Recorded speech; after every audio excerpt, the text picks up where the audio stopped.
दोस्तों, आज हमारे बीच बहुत ही मशहूर एकेडमिशियन, मीडिया पर्सनालिटी, जाने माने हुए स्कॉलर डॉक्टर रहमतुल्लाह साहब मौजूद हैं और मैं उनका खैर मकदम करता हूँ।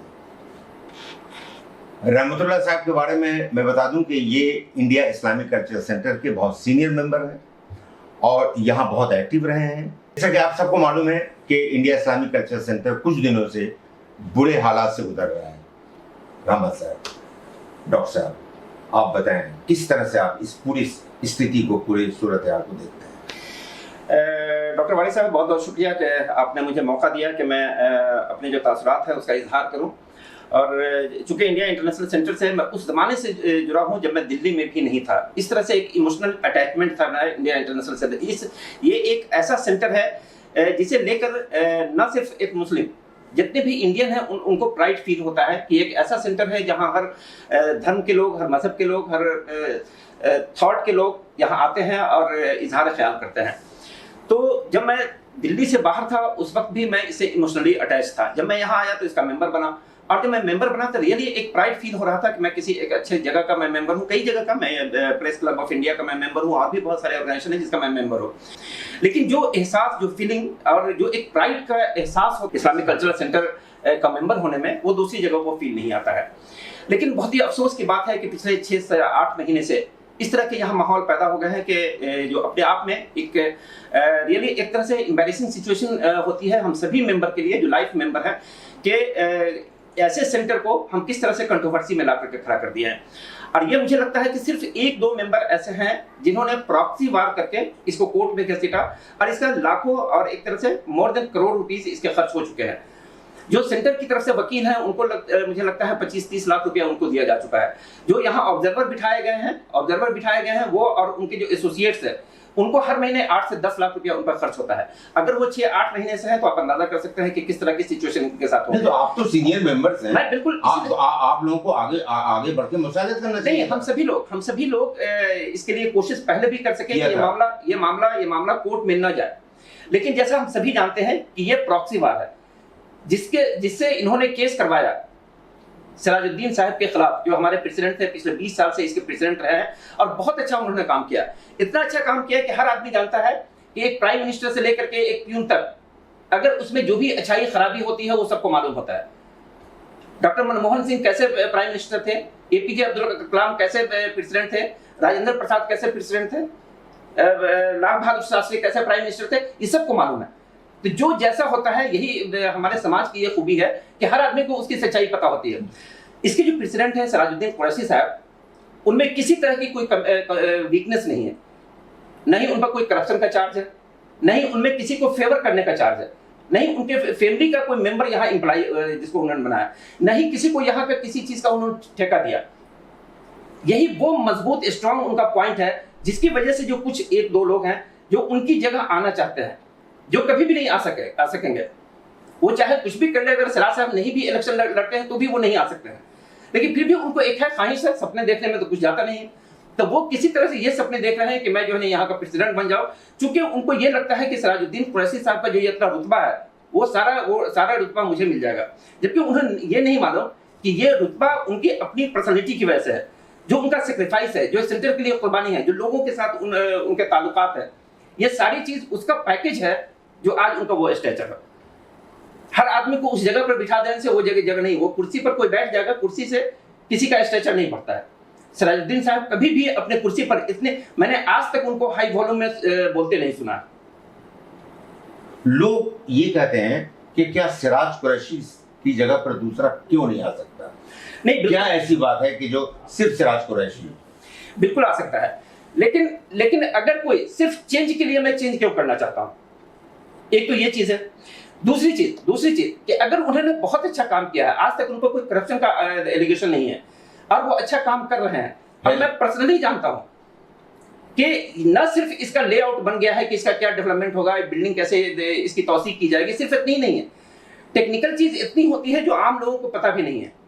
आपको क्लियरेंस कहां से लेना होता है, आपको एमसीडी से लेना होता है, आपको जो ये है शहरी विकास मंत्रालय है वहां से लेना पड़ता है, पुलिस से लेना पड़ता है, इतनी जगह से है। मैं जानता हूँ गवर्नमेंट ऑफ इंडिया में एक सेक्रेटरी रह चुके हैं, उनका पास में एक ऑर्गेनाइजेशन है, वो मुझसे कह रहे थे, बहुत ही दबंग सेक्रेटरी थे, एक्सटर्नल अफेयर्स के सेक्रेटरी थे, मैं उनका नाम यहाँ पर नहीं लेना चाहता। वो मुझसे कह रहे थे कि उनकी ऑफिस में एक लिफ्ट इसलिए नहीं लग रहा है कि वो डिपार्टमेंट को जो है ना घूस नहीं दे पा रहे हैं।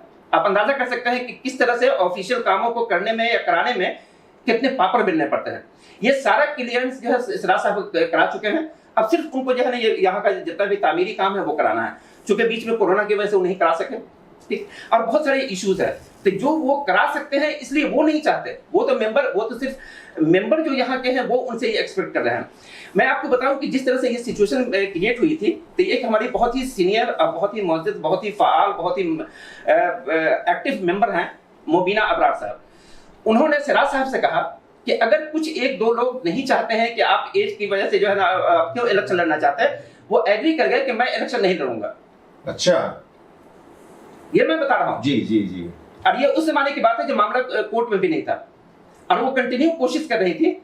लेकिन मुबीना अबरार साहब ने जब सिराज साहब से इस बात पर उनसे वर्ड ले लिया कि आप इलेक्शन नहीं लड़ेंगे, आप जिसको चाहेंगे उसको इलेक्शन लड़ेंगे, लेकिन उनके अगेंस्ट जो प्रॉक्सी वार कर रहे थे, अब वो इतने उनका दिमाग चल गया, वो कहते हैं नहीं मुझसे सिराज साहब से कहिए कि लिख के दे देंगे। अब अंदाजा कर सकते हैं, तो सिराज साहब उसके लिए भी तैयार थे, लेकिन जो सीनियर मेंबर है उन्होंने कहा कि नहीं ये तो ह्यूमिलिएशन है। तो मेंबर के असरार पर सिराज साहब फिर उसके बाद जो है ना इसको इस मामले में ये हो कि अगर मेंबर चाह रहे हैं तो ठीक है मैं इलेक्शन लड़ूंगा, और जो इसके बचे हुए काम है मैं उसको आगे बढ़ाऊंगा। दूसरी बात मैं कहना चाहता हूं कि अगर कॉन्स्टिट्यूशन ऑफ इंडिया में अगर उसमें अमेंडमेंट हो सकता है, जो पूरी दुनिया के कॉन्स्टिट्यूशन को लेकर के यहाँ का संविधान, हमारे भारत का संविधान बना था, भारत का जो क्रीम ब्रेन है वो कॉन्स्टिट्यूशन ऑफ इंडिया बनाया तो अमेंडमेंट नहीं हुए, 500 से ज्यादा, उसमें 500 से ज्यादा अमेंडमेंट हो सकते हैं, तो हमारे मेमोरेंडम ऑफ एसोसिएशन में क्यों नहीं हो सकते? एक दूसरा है कि अगर उसमें 75% से ज्यादा मेंबर वोट कास्ट करेंगे तब वो अमेंडमेंट हो सकता है, तो उसको फेस करने के लिए किसी को क्या दिक्कत है, उसको फेस करें। जब लाइफ मेंबर अगर वही चाहते हैं तो उसको फेस करना चाहिए।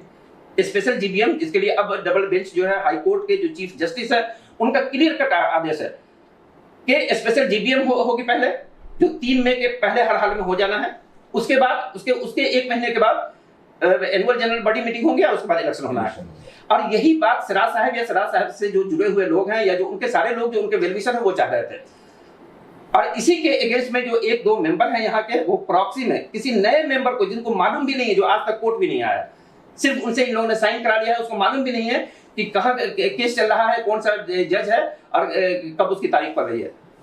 अच्छा, इस तरह से आप अंदाजा लगा सकते हैं किस तरह की इनकी मंशा क्या है, इस सेंटर को किसी तरह से इस पर जो है कब्जा कर लेना और इस पर जो इलीगल एक्टिविटीज है उसको जो है करना।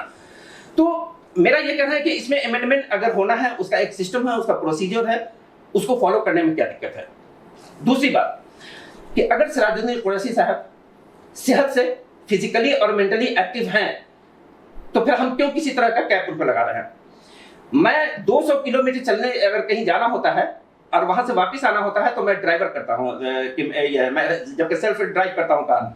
मैंने हमेशा देखा कि सिराजुद्दीन साहब खुद कार ड्राइव करते हैं। आप अंदाजा कर सकते हैं कि 20-22 साल वो हमसे उम्र में बड़े हैं और खुद से ड्राइव करते हैं, और लिफ्ट से नहीं चलते, और कभी लिफ्ट से नहीं चलते, और ये आपने भी देखा होगा जी। और ये नहीं कि उनकी कोई मजबूरी है, ड्राइवर उनके पीछे बैठा होता है और वो खुद से ड्राइव कर सकते हैं। आप समझ सकते हैं कि कितना फिजिकली एक्टिव है, वो मेंटली एक्टिव है, तभी तो कार ड्राइव कर सकते हैं। नहीं तो कार ड्राइव करना कितना टफ काम है, वो भी दिल्ली जैसे शहर में, आप समझ सकते हैं। दूसरी बात मेरा ये कहना है कि ये हदीस है कि कोई भी कौम या इंडिविजुअल उस वक्त तक तरक्की नहीं कर सकती जब तक वो अपने आबा व अजदाद के एहसानों को वो फरामोश कर जाती है। तो आप अंदाज कर सकते हैं कि अगर सिराजुद्दीन कुरैशी साहब का अगर इतना एहसान है सेंटर पर, इस कौम पर, इस सोसाइटी पर, इस मिल्लत पर, तो क्या हम इतने ग्रेटफुल हैं कि हम उनको एक चांस, अगर वो सारे मेंबर चाह रहे हैं या मैक्सिमम मेंबर चाह रहे हैं, तो हम उसके लिए सिर्फ एक स्पेशल जीबीएम बुलाने के लिए हम इतना गुरेज कर रहे थे कि हमने अपने सेंटर को कोर्ट में घिसेट लिया।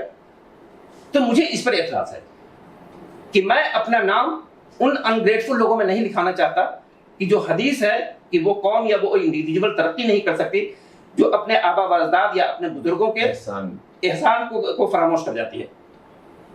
तो मेरा सिर्फ इतना ही कहना है कि अगर सिराजुद्दीन साहब ने काम किया है और मेंबर चाहते हैं तो फिर उन्हें मौका मिलना चाहिए। ठीक है, तो अब आगे की क्या प्लानिंग आप लोगों की है? आगे की तो जनरल बॉडी मीटिंग अब तो दिल्ली हाई कोर्ट के जो चीफ जस्टिस हैं, डबल बेंच है, वो ऑलरेडी उनका ऑर्डर आ चुका है, उसके अकॉर्डिंगली सारे काम होने हैं और जो सारे यहाँ के मेंबर चाहते हैं वैसा होना है। और मुझे लगता है कि इंशाल्लाह जो भी कुछ दिनों की जो परेशानियां थी सेंटर की वो बहुत जल्दी खत्म होने वाली है और सेंटर जो इसका खोया हुआ जो 2-4-6 महीने का व्यापार है वो फिर से वापस आ जाएगा, फिर अपनी जो है कामयाबी की बुलंदी को तय करेगी। डॉक्टर रहमतुल्लाह साहब से अभी बात हो रही थी और डॉक्टर साहब का ये कहना है कि अगर एक इंसान एक्टिव है, अगर एक इंसान सेहतमंद है, अगर एक इंसान के अंदर कोई बीमारी नहीं है और वो पूरी तरह से काम करने के अहल है, तो फिर क्या वजह है कि उसको एक बार और मौका नहीं दिया जाए, उस सूरत में जबकि सेंटर को उनकी जरूरत है उस काम के लिए,